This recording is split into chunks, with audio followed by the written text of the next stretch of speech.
बात जम्मू कश्मीर के पहलगाम में पर्यटक पर आतंकी हमला हुआ है और ऐसे में 27 से ज्यादा लोगों के मारे जाने की खबर सामने आई है। मरने वालों में 2 विदेशी भी शामिल हैं, जिनमें एक शख्स इजराइल और एक इटली का रहने वाला बताया जा रहा है। वहीं गृह मंत्री अमित शाह श्रीनगर में उच्च स्तरीय बैठक करेंगे और घटनास्थल का जायजा भी लेंगे। आपको बता दें कि जब यह वारदात हुई तब सैलानी वहां घुड़सवारी कर रहे थे और इस दौरान आतंकी वहां पहुंचे। तो पहचान होने के बाद लोगों पर फायरिंग की गई है और जानकारी के मुताबिक आतंकियों ने 40 से 50 राउंड फायरिंग की है। इससे पहले अमित शाह, आईबी चीफ, जम्मू कश्मीर के डीजी और सेना सीआरपीएफ के आला अधिकारियों के साथ एक हाई लेवल मीटिंग भी की गई, जिसमें पीएम मोदी भी वीडियो कॉन्फ्रेंसिंग से जुड़े हैं। सुरक्षा बलों की तरफ से इलाके में सर्च ऑपरेशन जारी किया गया है।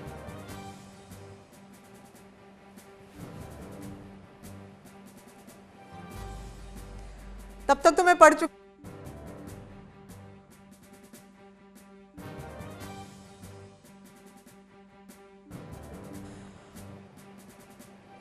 तो अस्पताल में घायलों से मुलाकात करेंगे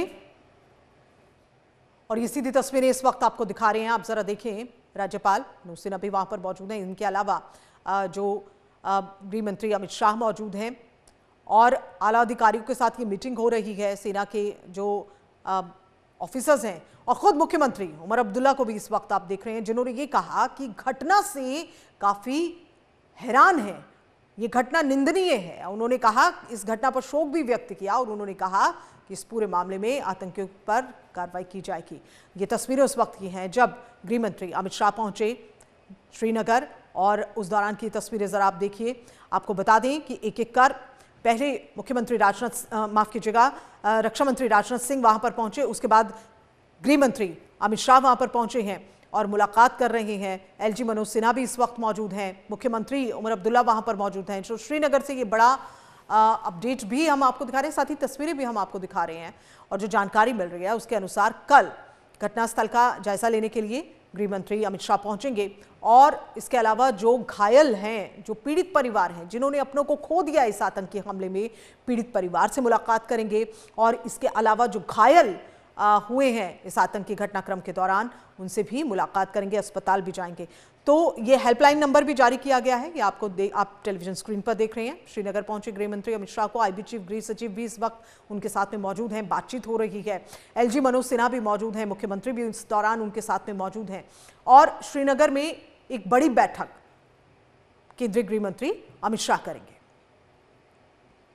तो तय कार्यक्रम कुछ इस तरह से रहना है। पहलगाम में घटनास्थल का दौरा करेंगे अमित शाह, उसके बाद में जो लोग हैं, पीड़ित परिवार हैं, उनसे मुलाकात करेंगे। ऐसे में प्रशासन ने हेल्पलाइन नंबर भी जारी किया है, मदद के लिए हेल्पलाइन नंबर जारी किया गया है और ये हेल्पलाइन नंबर जिस पर लोग कॉल कर सकते हैं, जिनके घर के परिवार के लोग घूमने के लिए गए हैं जम्मू कश्मीर, ये नंबर जो है वो जारी किया गया है।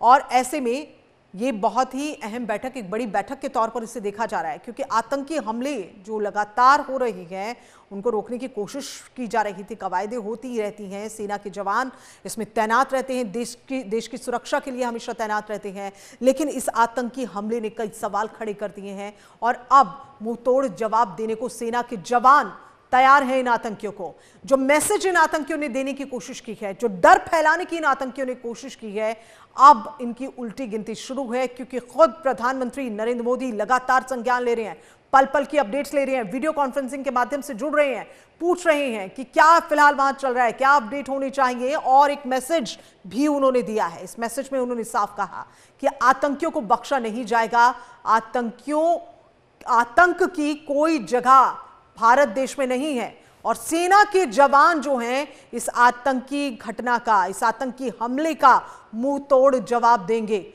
ऐसे में खुद केंद्रीय गृह मंत्री अमित शाह पहुंचे हैं श्रीनगर और वहां पहुंचने के बाद बैठक कर रहे हैं। इस बैठक में एलजी मनोज सिन्हा मौजूद हैं, इस बैठक में मुख्यमंत्री जम्मू कश्मीर मौजूद हैं, इस बैठक में सेना के आला अधिकारी मौजूद हैं।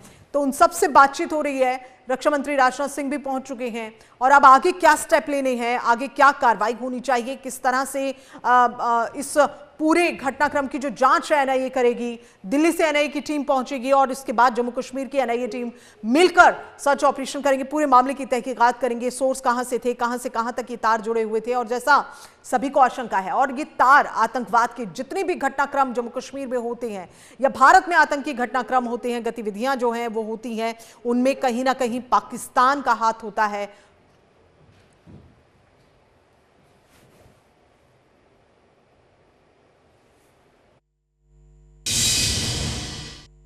एक्चुअल में हम घूमने गए थे ऊपर पहलगाम में, घोड़ा बुक किए 5, उन्होंने 7 टूरिस्ट स्पॉट हमारी बात भी की है, सब हुआ। फिर हम जब मिनी स्विट्जरलैंड में पूरा घूमे फिर निकल रहे थे तो ये हादसा। नहीं, मैंने गोलियां चलाते हुए नहीं देखा, क्योंकि हम 20 फीट दूर थे, 20 फीट पीछे गोलियां चल रही थी, तो हमने पीछे मुड़ के भी नहीं देखे, क्योंकि लोग एक दूसरे को कुचल रहे थे। गेट छोटा था, उसका जो एंट्री थी, एग्जिट था, वो सिर्फ 4 फीट का दरवाजा था, और पीछे जो गेट आ रहा था वो 20 फीट लंबा था, उसका 4 फीट की एग्जिट थी और पब्लिक काफ़ी थी। तो क्या सबको लग रहा था कि हम उस पार हो जाए जंगल में, कि पीछे जो रह जाएंगे तो वो मरेंगे, तो सब 4 फीट के दरवाजे से कूदने को देख रहे। जम्मू कश्मीर के पहलगाम में पर्यटकों पर हुए आतंकी हमले में लगभग 27 से ज्यादा लोगों की मौत की खबर भी सामने आ रही है, और मरने वालों में 2 विदेशी भी शामिल हैं, जिनमें से एक शख्स इजराइल का है, एक इटली का ये शख्स है जिसकी मौत हुई है।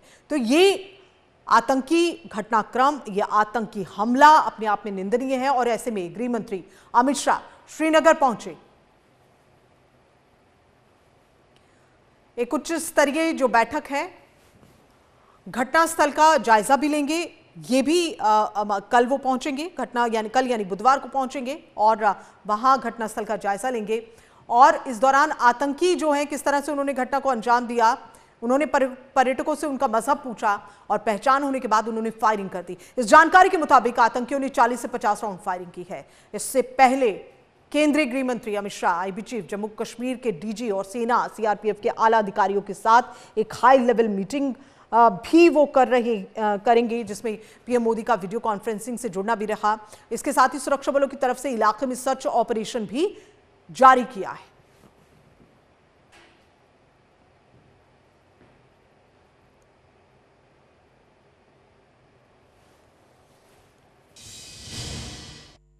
एक्चुअल में हम घूमने गए थे ऊपर पहलगाम में, घोड़ा बुक किए 5, उन्होंने 7 टूरिस्ट स्पॉट हमारी बात भी की है, सब हुआ। फिर हम जब मिनी स्विट्जरलैंड में पूरा घूमे फिर निकल रहे थे तो ये हादसा। नहीं, मैंने गोलियां चलाते हुए नहीं देखा, क्योंकि हम 20 फीट दूर थे, 20 फीट पीछे गोलियां चल रही थी, तो हमने पीछे मुड़ के भी नहीं देखे, क्योंकि लोग एक दूसरे को कुचल रहे थे। गेट छोटा था, उसका जो एंट्री थी, एग्जिट था, वो सिर्फ 4 फीट का दरवाजा था, और पीछे जो गेट आ रहा था वो 20 फीट लंबा था, उसका 4 फीट की एग्जिट थी और पब्लिक काफ़ी थी। तो क्या सबको लग रहा था कि हम उस पार हो जाए जंगल में, कि पीछे जो रह जाएंगे तो वो मरेंगे, तो सब 4 फीट के दरवाजे से कूदने को देख रहे थे। मिसेज है 2, जैसे उनको पहाड़ से कूदे तो इनका पैर वहीं पे मुड़ गया, 2 फ्रैक्चर हो गए।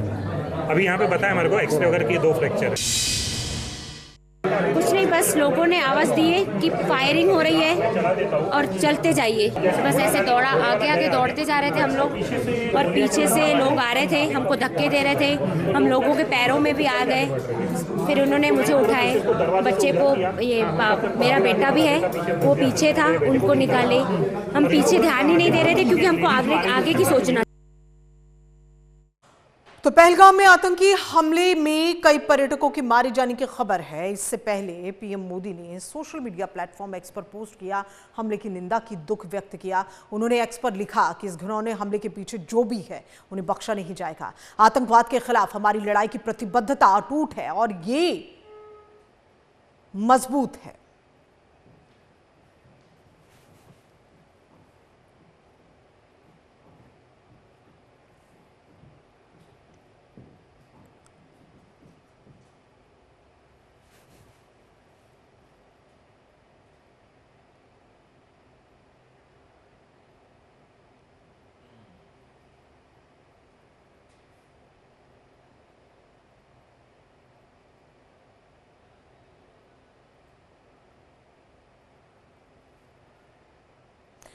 और पहलगाम में हुए आतंकी हमले पर कई राजनीतिक पार्टियों के राजनेताओं और कार्यकर्ताओं ने अपनी प्रतिक्रिया दी। उन्होंने कहा कि पर्यटकों पर हमला होना बहुत ही निंदनीय है। देखिए, इस अटैक की हम बहुत निंदा करते हैं। जिस प्रकार से ये अटैक किया गया और नाम पूछकर मारना, ये अपने आप में बहुत ही गलत इस प्रकार का काम हुआ है। और एक प्रकार से जो जम्मू कश्मीर की विकास यात्रा है, उस विकास यात्रा को रोकने का प्रयास ये किया गया है। लेकिन हम बताना चाहते हैं, न जम्मू कश्मीर रुकेगा, न भारत रुकेगा। ऐसी शक्तियों को कुचलना ये भारत जानता है। देश के प्रधानमंत्री उन्होंने इसका कॉग्निजेंस लिया है। हमारे गृह मंत्री जी वहां पर पहुंच रहे हैं और इनके खिलाफ बहुत कड़ी कार्रवाई होगी, ये मुझे विश्वास है। मैं स्वयं वहां के प्रशासन के साथ संपर्क में हूं। अभी उन्होंने जो हमको लिस्ट भेजी है उसमें जिनकी मृत्यु हुई है उसमें 2 नाम महाराष्ट्र के हैं और कुछ जो जख्मी है उनमें भी महाराष्ट्र के नाम है। उनको सब तरीके से मदद करने का प्रयास हम लोग कर रहे हैं। दुख की बात है, हम स्ट्रांगली कंडेम करते हैं इस चीज को। टेरर एक्ट है, क्यों टूरिस्टों पे अटैक कर रहे हैं। दूसरा, टूरिस्ट से हमारा सारा इकोनॉमी डिपेंड है। टूरिस्टों पे अटैक करना ये एक बड़ी साजिश है। गवर्नमेंट को इसकी तहकीकात करनी चाहिए। जो उसमें मुलविस है उसको फांसी देनी चाहिए सरेआम। क्यों टूरिस्टों को अटैक करेंगे। हम तो इसको स्ट्रांगली कंडेम करते हैं और हमें दुख इस चीज का है कि टूरिस्टों पे अटैक हुआ, नहीं होना चाहिए। हम अपनी पार्टी की तरफ से और अपनी तरफ से स्ट्रांगली कंडेम करते हैं इस चीज। 30, 35, 36 साल से मसला चल रहा है, तो हम चाहते हैं कि लोकल लोगों पे, सिविल लोगों पे, और ये जो टेररिज्म है ये बंद होना चाहिए। ये गलत है, इससे लोगों को बड़ी परेशानी हुई है पिछले भी 25, 35, 36 सालों से। कायर पाकिस्तानी आतंकवादियों ने दक्षिण कश्मीर के पहलगाम में पर्यटकों के ऊपर कायराना आतंकी हमला किया है।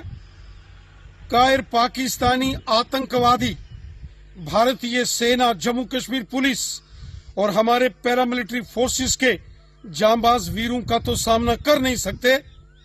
इन कायर, इन बुज़दिल पाकिस्तानी आतंकवादियों ने कश्मीर को घूमने आए निहत्थे, निर्दोष पर्यटकों को निशाना बनाया है। आपको बता दूं कि इससे बड़ा दुश्मन कोई कश्मीरियों का नहीं हो सकता। एक, जम्मू कश्मीर के लोगों की बिलखसूस जो कश्मीरी है, यहां टूरिस्ट आज नहीं 200 साल से आते हैं। हमारा एक नाम है, हमारी एक पहचान है जिसको शनाख्त कहते हैं, वो है कि हम मेहमान नवाज लोग हैं। हम अजनबी से अजनबी इंसान को अपने घर में, अपने दिल में जगह देते थे। ये वार उसके ऊपर है, उस पहचान के ऊपर है। और उसके अलावा ये जो इक्तिसादी आज़ादी है कश्मीरी की, कि वो अपने बलबूते पर कमाए, ये उसके खिलाफ एक अटैक है। ये चाहते हैं ये लोग कि यहां से टूरिस्ट निकल जाए और कश्मीरी जो है वो बगैर कमाई के, बगैर किसी चीज के जो है गुलाम बन के रहे। देखिए, जहां तक पहलगाम का अटैक का ताल्लुक है, ये हाईली कंडेमनेबल है, खासतौर से टूरिस्ट के ऊपर होना। और एक साइड से बीजेपी ये कह रही है कि माहौल बिल्कुल ठीक ठाक है, हमने टेररिस्ट को भी एलिमिनेट कर दिया है और सब चीज ठीक ठाक है। तो मेरे ख्याल में इस चीज के बारे में बीजेपी को बजाय ईगो बनाने के, उसको जो लूप होल्स हैं, हम काफी देर से बोलते आ रहे हैं कि जो इंटेलेक्चुअल ग्रिड जो होता है उसमें कहीं लूप होल्स हैं, जिसकी वजह से ये सब इस वक्त हो रहा है। अभी देख लीजिए, जम्मू पूरा जो है इसमें इन्वॉल्व है, अब फिर से कश्मीर की तरफ शिफ्ट हुआ। लेकिन टूरिस्ट के साथ ये होना जो है ये हाईली कंडेमनेबल है। जारी होगा कि कितने लोग इसमें घायल हैं या क्या हुआ है, तो उसके बाद ही कुछ कहा जा सकता है। लेकिन दहशत का माहौल है और जो बाहर से लोग आते हैं उनमें एक डर का माहौल बनता है। सुरक्षा बलों ने काफी संभाल के रखा है, लेकिन अभी आने जाने वाले जो लोग रहते हैं उसमें कुछ ना कुछ फर्क तो पड़ता ही है। आने वाले समय में अमरनाथ यात्रा का भी होगा। हालांकि सुरक्षा बल अपनी जान पर खेल करके हमेशा से इस यात्रा को सफल बनाते हैं। तो देखिए, आगे इन लोगों को जल्दी मार गिराया जाए। ये भी सोचना बहुत जरूरी है कि पाकिस्तान एक टेररिस्ट नेशन है, वो ये काम करता रहेगा। उसने हजारों की तादाद में हमारे लोगों को मारा है, ब्लास्ट किए हुए हैं, रेप्स किए हुए हैं, क्या क्या नहीं किया इस कंट्री में। इवन देन अगर हम लोग रिश्ता बनाने की कोशिश करते रहेंगे उनके साथ, फिर तो हमसे बड़ा बेवकूफ कोई नहीं है। I think this attack is a massacre. This reminds you of Pulwama and other major attacks in Kashmir. it's an intelligence failure. There is no two opinions on that. How can intelligence be not so active and realize that in such a busy place a terrorist is openly moving around and he kills people left, right and center and you are not aware of it. Pahalgam में जो tourist है उन पर जो हमला हुआ है वो उसका हम निषेध करते हैं कड़े शब्दों में शिवसेना की ओर से। और जम्मू कश्मीर में केंद्र सरकार ने बहुत कोशिशें की कि वहाँ पर एक नॉर्मल सिचुएशन लाया जाए वहाँ, इसलिए और टूरिस्ट भी बढ़े। मगर ये जो टूरिस्ट पे अटैक हुआ ये बहुत ही निंदनीय है और इस प्रकार निष्पाप लोगों पर अटैक करना ये बहुत बड़ी कायरता दिखाई है। हम इसका कड़े शब्दों में फिर एक बार निषेध करते हैं। अनंतनाग जिला के पहलगाम क्षेत्र में कुछ टूरिस्ट जो वेस्टर्न की तरफ जा रहे थे उन पे आतंकवादी हमला हुआ है। हालांकि एक्चुअल फिगर रिपोर्ट हमारे पास नहीं है, लेकिन जितना अभी न्यूज चैनल के माध्यम से पता चल रहा है 10-12 लोग इंजर्ड हैं। अभी किसी एक चैनल ने एक इंजर्ड को मृत भी घोषित किया है। बहुत ही दुखद समाचार है, दुखद खबर है। लगातार पिछले 1 साल से मेरा मानना है पाकिस्तान एक नए मॉड्यूल के तहत भारत में अशांति पैदा करने की कोशिश कर रहा है।